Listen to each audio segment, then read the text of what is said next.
How to comment a photo on TikTok. What's up everyone? In this tutorial, I'll be showing you guys how to easily comment a photo or a video on TikTok. But before we begin, make sure to head down below to give this video a quick like and subscribe. Now, let's begin. The first thing you need to do is open up your TikTok. And from here, you just want to make sure that you are logged out. Once you are logged in, what you need to do is if you want to comment any photo, you just have to tap on the comment section first. And once you get that, you just need to go ahead and tap on reply on any of the comments. From here, you will get this option right here. Just tap on it.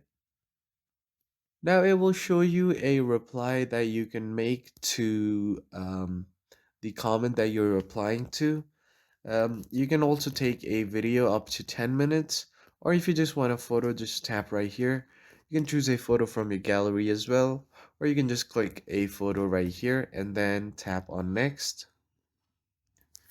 And once you tap on it, it will be posted as a reply to the comment that you've just selected. So that's pretty much it. I'll see you guys on the next one.